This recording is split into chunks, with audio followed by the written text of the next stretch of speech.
Diamonds विश्व में सबसे पहले भारत में पाए गए, जिसके कई साक्ष्य 4th सेंचुरी की ट्रेड में मिलते हैं। माना जाता है कि भारत से डायमंड्स की खरीद फरोख्त सिल्क रूट के माध्यम से बाकी के देशों में होती थी, लेकिन अब तक कोई ऐसे हीरे का टुकड़ा नहीं मिला था जिसे देखकर लोग बस देखते ही रह जाए। वक्त बीतने के साथ हीरा बेशकीमती स्टोन के तौर पर अपनी जगह बना चुका था। 13th सेंचुरी में जहां पूरी दुनिया में एक भी हीरे की खान नहीं थी, तभी भारत में एक ऐसे हीरे की खोज हुई जिसकी चमक के आगे बड़े बड़े राजाओं की आंखें चौंधी आ गई थी। ये हीरा बेहद ही अनोखा था। तब कहां किसी को पता था कि ये हीरा आने वाले दिनों में इतना यूनिक और बेशकीमती होगा कि जो भी इसे देखेगा बस देखता ही रह जाएगा। जैसे जैसे इसकी पॉपुलैरिटी बढ़ती गई, वैसे ही उस समय के राजाओं में इसे हासिल करने की होड़ बढ़ गई। आज की कहानी है कोहिनूर की। भारत की कोख से निकला वो हीरा जो आज ब्रिटेन की धरोहर बना हुआ है। ऐसा नहीं है कि कभी भारत की शान में 4 चांद लगाने वाला कोहिनूर रातों रात ब्रिटेन चला गया या फिर उन्होंने इसे किसी युद्ध में छीन लिया। कोहिनूर की कहानी बहुत लंबी है। भारत में एक रजवाड़े से होते हुए दूसरे रजवाड़े की सैर करते हुए फाइनली ये हीरा ब्रिटिश क्राउन को सो कॉल्ड गिफ्ट के तौर पर दे दिया गया था। यहाँ एक और बड़ी मजेदार बात यह है कि मुगल सल्तनत के ताजो तख्त से होते हुए क्वीन विक्टोरिया के सर का ताज बनने तक के सफर में इस हीरे को कभी खरीदा या बेचा नहीं गया। शायद इसी वजह से आज तक ये हीरा बेशकीमती माना जाता रहा है। पर कोहिनूर की एक अपनी कहानी रही है। इसकी चमक में कई लोगों का खून लगा हुआ है और इसकी चाहत के कई किस्सों से दुनिया आज तक बेखबर है। तो चलिए आपको ले चलते हैं कोहिनूर की चमकीली कहानियों में और आपको बताते हैं इसके वो किस्से जो इसकी चमक के पीछे गुम हो गए हैं।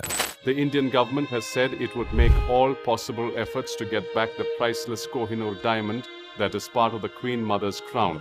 मलिक काफूर ने उस मंदिर को डिस्ट्रॉय करके वहां से लिया है। This incredible jewel has not just been passed down through generations.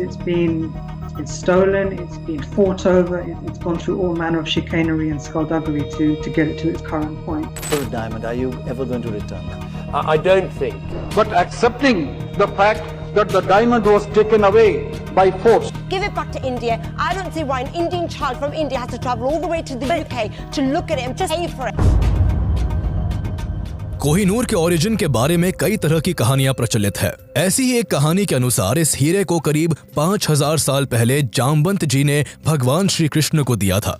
Mahabharat काल में इस हीरे को स्यनमंतक मणि के नाम से जाना जाता था। लेकिन इसके बारे में कहानी यही खत्म नहीं होती। जहां कोहिनूर को महाभारत काल का बताया जाता है, तो वही ये भी कहा जाता है कि इस हीरे को 3200 साल पहले एक नदी में पाया गया था। खैर सच्चाई जो भी हो, लेकिन आज तक इस हीरे की ओरिजिन के बारे में एक्यूरेट और वैलिड इंफॉर्मेशन जुटाई नहीं जा सकी है। कोहिनूर अपने खोजे जाने के वक्त दुनिया का सबसे बड़ा डायमंड था और उसका कुल वजन 793 कैरेट्स के आसपास था। बाद में इस हीरे को कई बार तराशा गया है, जिसकी वजह से इसका वजन घटकर 105.6 कैरेट के आसपास रह गया है।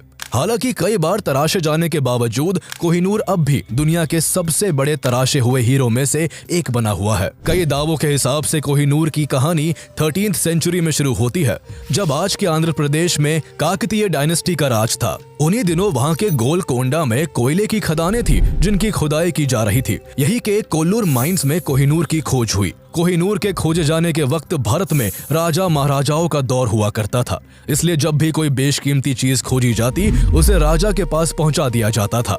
इसी तरह कोहिनूर के मिलते ही उसे काकतीय डायनेस्टी के राजा के पास पहुंचा दिया गया।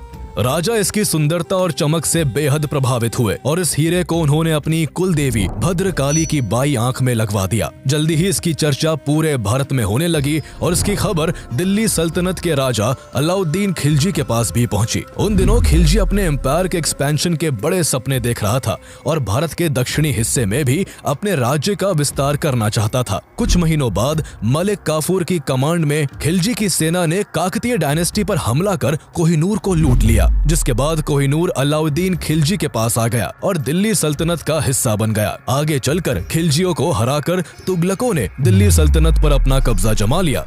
तब तक कोहिनूर इतना पॉपुलर हो गया था कि जब भी कोई राजा दूसरे को हराता, वो हारने वाले राजा से कोहिनूर ले लेता। इसी तरह कोहिनूर भी खिलजियों से होकर तुगलकों के पास चला गया। तुगलकों के पास पहुंचने के बाद कोहिनूर फिरोज शाह तुगलक के पास आ पहुंचा। आगे चलकर तुगलकों से होते हुए कोहिनूर मालवा के राजा होशंग शाह के हाथों में आ गया। मालवा का राजा बनने के बाद होशंग शाह अपने पड़ोसी राज्य ग्वालियर को जीतना चाहता था। उस समय ग्वालियर पर तोमर राजा डोंगरेंद्र सिंह शासन कर रहे थे। होशंग शाह ने मौका पाते ही ग्वालियर पर अटैक कर दिया, लेकिन वो डोंगरेंद्र सिंह से बुरी तरह हार गया। अपनी जान बचाने के लिए होशंग शाह ने कोहिनूर समेत अपनी सारी संपत्ति डोंगरेंद्र सिंह को सौंप दी। इस घटना का जिक्र बाबर नामा में भी मिलता है, जो इस हीरे का फर्स्ट डॉक्यूमेंटेड प्रूफ भी है। डोंगरेंद्र सिंह से होते हुए ये हीरा अंतिम तोमर शासक राजा विक्रमादित्य के पास पहुंच गया। उस समय तक दिल्ली सल्तनत की सत्ता इब्राहिम लोधी के हाथों में आ गई थी। इब्राहिम लोधी ने भी कोहिनूर के बड़े चर्चे सुन रखे थे, इसलिए उसने अपने साम्राज्य का विस्तार करने और इस हीरे को पाने के लिए ग्वालियर पर अटैक कर दिया। इस युद्ध में राजा विक्रमादित्य की हार हुई। हार के बाद राजा विक्रमादित्य को कोहिनूर समेत अपनी सारी संपत्ति इब्राहिम लोधी के आगरा किले में रखनी पड़ी। लेकिन इब्राहिम लोधी की जीत की ये खुशी ज्यादा दिनों तक टिक नहीं पाई और केवल 1 साल बाद ही उसे अपनी सत्ता और कोहिनूर दोनों को बाबर के हाथों गंवाना पड़ा। दरअसल उस दौरान बाबर दिल्ली पर राज करने के सपने संजोए 1519 से ही भारत पर कई बार आक्रमण कर चुका था, लेकिन उसे हर बार यहाँ से हार कर लौटना पड़ता था। 1526 में बाबर ने एक बार फिर से भारत पर आक्रमण किया। इस बार उसकी लड़ाई इब्राहिम लोधी के साथ पानीपत में हुई। कई दिनों तक चले इस घमासान युद्ध में इब्राहिम लोधी मारे गए। इस तरह कोहिनूर बाबर के कब्जे में आ गया। बाबर ने कोहिनूर से प्रभावित होकर अपनी ऑटोबायोग्राफी बाबर नामा में इसकी खूब चर्चा की। उसने कोहिनूर की तारीफ करते हुए लिखा कि ये हीरा इतना बेशकीमती है कि इसकी कीमत से पूरी दुनिया को एक दिन का खाना खिलाया जा सकता है। हालांकि बाबर ने बाबर नामा में इस हीरे का नाम कहीं भी कोहिनूर मेंशन नहीं किया था, जिससे ये साफ होता है कि इस हीरे का नाम उस समय तक कोहिनूर नहीं था। बाबर के बाद हुमायूं मुगल डायनेस्टी का अगला राजा बना और सत्ता के साथ कोहिनूर भी उसके पास आ गया। सत्ता मिलने के कुछ साल बाद ही हुमायूं का एम्पायर बिखरने लगा।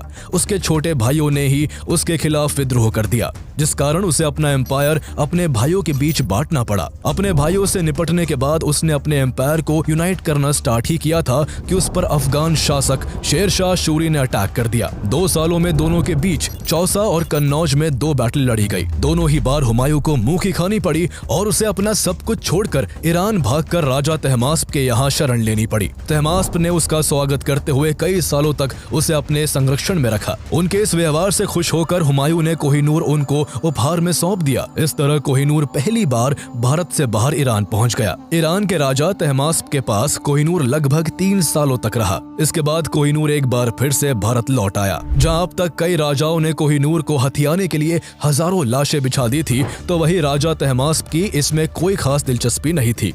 इसलिए उन्होंने इसे अहमदनगर के राजा और अपने गहरे दोस्त निजाम शाह को गिफ्ट कर दिया, जो कोहिनूर के दीवाने थे। भारत आने के बाद कोहिनूर कुछ सालों तक निजाम शाह के पास रहा और फिर उनसे होते हुए गोलकुंडा के राजा कुतुब शाह के पास पहुंच गया। साल 1656 में ये हीरा किसी तरह कुतुब शाह के प्रधानमंत्री मीर जुमला के हाथ लग गया, जिसका इस्तेमाल उसने शाहजहां के करीब जाने के लिए किया। शाहजहां को आकर्षक चीजों का बहुत शौक था। इसी शौक के चलते उसने पीकॉक थ्रोन बनवाना शुरू किया। कहा जाता है कि इस पीकॉक थ्रोन को बनवाने में शाहजहां ने ताजमहल से भी 2 गुना खर्चा किया था। उसने सिंहासन में कई तरह के डायमंड, गोल्ड और बेशकीमती स्टोन्स लगवाए और कोहिनूर को इस थ्रोन के सबसे ऊपरी हिस्से में जगह दी। लेकिन उस सिंहासन पर शाहजहां ज्यादा वक्त तक नहीं बैठ पाया और आगे चलकर उसके ही बेटे औरंगजेब ने उसे अरेस्ट करवाकर जेल में डलवा दिया। औरंगजेब ने अपने पिता की सत्ता हथियाने के साथ साथ कोहिनूर को भी हड़प लिया। औरंगजेब कोहिनूर को देखने के बाद इससे बहुत आकर्षित हुआ और उसने इसे और भी अट्रैक्टिव बनाने के लिए एक मशहूर जौहरी को इसे तराशने का काम सौंप दिया। लेकिन तराशने के दौरान कोहिनूर का काफी हिस्सा टूट गया, जिससे ये 793 कैरेट की जगह महज 186 कैरेट का रह गया। औरंगजेब को जब इसकी खबर लगी तो वो बहुत गुस्सा हुआ और उसने उस जौहरी पर भारी भरकम जुर्माना लगाकर इसे अपने खजाने में रखवा दिया।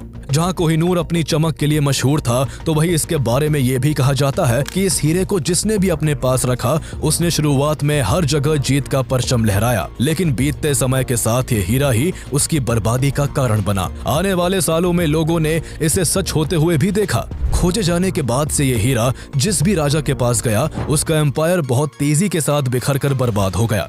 मुगल बादशाह बाबर, हुमायूं और शाहजहां के पास कोहिनूर रहा था और उन्हें अपने शासन के अंत में सबसे बुरे दौर से गुजरना पड़ा। जबकि ये हीरा कभी भी मुगल सम्राट अकबर के पास नहीं रहा और वो मुगलों में सबसे लोकप्रिय शासक रहे। मुगलों के बिखरते साम्राज्य के बीच कोहिनूर इसी डायनेस्टी के राजा मोहम्मद शाह रंगीला के पास पहुंचा, जिन्हें बहादुर शाह रंगीला के नाम से भी जाना जाता था। मुगल इस दौरान कमजोर पड़ चुके थे। इसी का फायदा उठाते हुए ईरान के शासक नादिर शाह ने आक्रमण कर बहादुर शाह रंगीला के एम्पायर को तहस नहस कर दिया। उसने पूरी दिल्ली में भयंकर कत्लेआम मचाया। जो भी उसके रास्ते में आया वो अपनी जिंदगी से हाथ धो बैठा। चंद दिनों के अंदर ही नादिर शाह ने मुगलों की सारी संपत्ति लूट ली और शाहजहां द्वारा बनवाया गया पीकॉक थ्रोन भी अपने कब्जे में ले लिया। लेकिन अब तक उसे वो कोहिनूर नहीं मिला था जिसकी चमक के चर्चे उसने सुन रखे थे। दरअसल कोहिनूर उसके हाथ अभी तक इसलिए नहीं लगा था क्योंकि बहादुर शाह रंगीला उसे अपनी पगड़ी में छुपा कर रखता था। नादिर शाह को जब इस बात की खबर लगी तो उसने इसे हासिल करने के लिए बहादुर शाह से अपनी जीत की खुशी मनाने के लिए एक दूसरे की पगड़ी पहनने को कहा। बहादुर शाह जो पहले ही जंग हार चुके थे वो अब नादिर शाह की बात ना मानकर अपनी जिंदगी नहीं गंवाना चाहते थे, इसलिए उन्हें अपनी पगड़ी उतारने के लिए मजबूर होना पड़ा। जैसे ही बहादुर शाह ने अपनी पगड़ी निकाली, हीरा जमीन पर गिर पड़ा। जमीन पर गिरते ही उसकी रोशनी चारों तरफ फैल गई। इसे देखकर नादिर शाह अचंभे में पड़ गया और उसके मुंह से कोहिनूर शब्द निकल पड़ा, जिसका मतलब था माउंटेन ऑफ लाइट। तब से ही ये हीरा कोहिनूर के नाम से जाना जाने लगा।